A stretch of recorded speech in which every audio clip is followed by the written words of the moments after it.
पेट में आपका स्वागत है। आज हम बिहार के सुपौल जिले की एक हालिया घटना पर बात कर रहे हैं। मामला यह है कि सोनी नाम की एक महिला ने अपने बचपन के प्रेमी ब्रिजेश के साथ मिलकर अपने ही पति शशि रंजन चौधरी की हत्या की सुपारी दे दी। 1.5 लाख रुपए की सुपारी। और 26 नवंबर को शशि रंजन पर गोली भी चली, लेकिन वो बच गए। पुलिस ने फिर इस पूरी साजिश का पर्दाफाश किया और पत्नी प्रेमी समेत 4 लोगों को गिरफ्तार भी कर लिया है। तो सवाल यही उठता है कि हम इस मामले को देखें कैसे। क्या ये एक ठंडे दिमाग से की गई, मतलब पूरी तरह से एक आपराधिक साजिश थी, या फिर इसके पीछे एक पुराना प्यार और जुनून है जिसने इसे इतना खौफनाक मोड़ दे दिया? मेरे लिए तो ये मामला बिल्कुल साफ है। यह एक सोची समझी आपराधिक साजिश है। देखिए, जब आप हत्या के लिए सुपारी देते हैं, योजना बनाते हैं और लोगों को शामिल करते हैं, तो ये जुनून नहीं, ये एक कैलकुलेटेड अपराध कहलाता है। मैं मानती हूं कि इसमें योजना शामिल है, लेकिन उस योजना की वजह क्या है? बचपन का प्रेमी। मेरे लिए तो इस पूरी कहानी का केंद्र यही एक शब्द है। यही वो चिंगारी है जिसके बिना शायद ये आग लगती ही नहीं। आप तरीके पर ध्यान दे रही हैं, मैं वजह पर दे रही हूं। लेकिन तरीके को नजरअंदाज नहीं किया जा सकता। तथ्यों को देखिए ना, मधेपुरा में बैठकर पूरी योजना बनाई गई। 1.5 लाख की रकम तय हुई। पुलिस ने बाकायदा 62,000 रुपए नकद बरामद भी किए हैं। ये कोई जज्बात में आकर उठाया गया कदम नहीं था। ये एक बिजनेस डील थी जिसका एडवांस पेमेंट भी हो चुका था। एक मिनट, लेकिन क्या ये एक कामयाब बिजनेस डील थी? पति तो बच गया। अगर ये मंझे हुए अपराधी होते तो अपना काम अधूरा नहीं छोड़ते। क्या ये नाकामी इस तरफ इशारा नहीं करती कि ये कोई पेशेवर अपराधी नहीं बल्कि जुनून में अंधे हुए 2 लोग थे जिन्होंने एक बहुत ही अनाड़ी और हताशा से भरी योजना बना डाली? एक असली क्रिमिनल माइंड ये पक्का करता कि काम पूरा हो। लेकिन योजना का अनाड़ीपन उसे अपराध होने से नहीं रोकता। कई आपराधिक साजिशें नाकाम होती हैं। मेरे लिए अहम बात यह है कि उन्होंने खुद अपराध करने के बजाय दूसरों को पैसे देकर ये काम करवाने का रास्ता चुना। ये जो दूरी बनाना है, ये जो काम को आउटसोर्स करना है, ये जुनून से ज्यादा मुझे लगता है ठंडे दिमाग की निशानी है। ये दिखाता है कि उन्होंने अपने हाथ गंदे किए बिना नतीजा पाने की कोशिश की। या शायद ये उनकी हताशा और कायरता को दिखाता है। हो सकता है कि वो खुद ये काम करने की हिम्मत ही नहीं जुटा पाए, इसलिए उन्होंने पैसे का सहारा लिया। पैसा यहाँ ठंडे दिमाग का नहीं, बल्कि मजबूरी और डर का प्रतीक भी तो हो सकता है। जुनून हमेशा बहादुरी को जन्म नहीं देता। कभी कभी वो आपको ऐसे गलत रास्तों पर भी ले जाता है जहां आप खुद कुछ करने के काबिल नहीं रहते। अगर एक कानूनी नजरिए से देखें तो मकसद चाहे कुछ भी हो, तरीका मायने रखता है। जब आप हत्या के लिए कॉन्ट्रैक्ट करते हैं तो आप एक रेखा पार कर जाते हैं। यह जुनून के दायरे से निकलकर संगठित अपराध के दायरे में आ जाता है।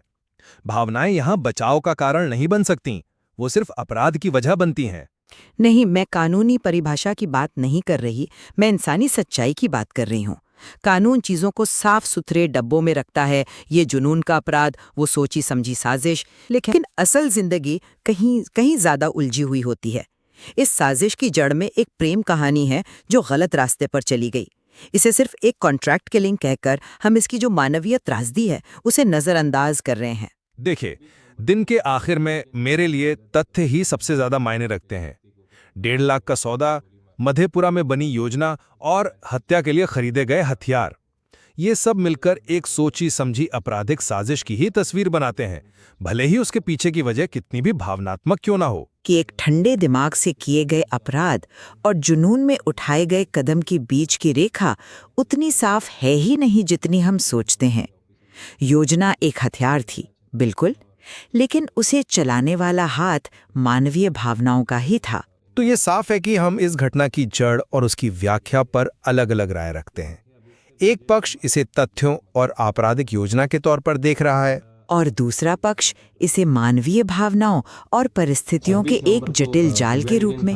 और शायद यही द्वंद्व हमें अपराध और इंसानी रिश्तों की जटिलताओं पर और गहराई से सोचने के लिए मजबूर करता है। सामग्री में और भी बहुत कुछ है जिस पर विचार किया जा सकता है। कांड दर्ज करके अनुसंधान शुरू किया गया। इस पर टीम क्रेडिट किया गया। स्पेशल टीम का गठन किया गया जिसका नेतृत्व एसडीपीओ विभाष कुमार द्वारा किया गया और इस पे टेक्निकल टीम और अन्य ऑफिसर लोग शामिल थे। टीम के द्वारा अच्छा काम किया और इस कांड का सफल उद्भेदन किया गया और इस पे इन्वॉल्व अपराध कर्मी जो लोग हैं, क्रिमिनल्स हैं, उसका गिरफ्तारी भी किया गया है।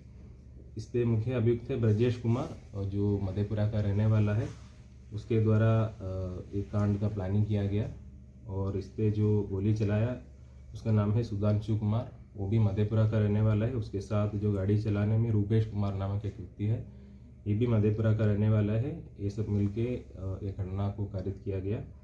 इस पे घटना में जो भी रीज़न है, ये जो विक्टिम है शशिरंजन जायसवाल, जिसका पत्नी ये जो ब्रजेश कुमार से बातचीत करती थी शादी से पहले से, और उसके बाद भी इन लोगों का बातचीत चलता रहा और इन लोग मिल के ये जो शशिरंजन की पत्नी जिसका नाम सोनी कुमारी है, वो भी मधेपुरा का रहने वाली है, वो और ब्रजेश कुमार मिलके इसका पूरा प्लानिंग किया गया। शशिरंजन को रास्ते से हटाने का प्लानिंग इन लोगों के द्वारा किया गया और ये जो ब्रजेश कुमार द्वारा अपना जो अपराध कर्मी दोस्त हैं रूपेश कुमार और सुधांशु कुमार को 1.5 लाख रुपये का जो पैसा सुपारी देके इस घटना को कारित करने का प्लान किया गया।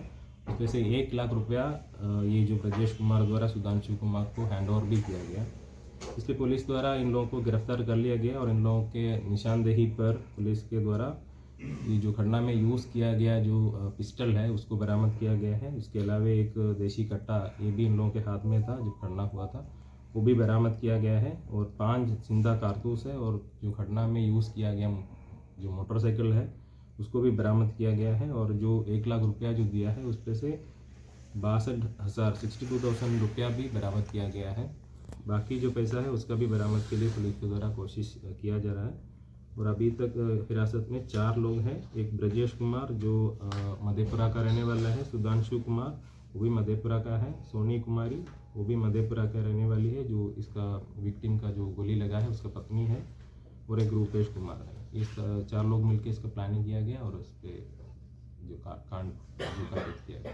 इनकी पत्नी जो है और मतलब ब्रजेश के साथ जो है मतलब बातचीत होती है।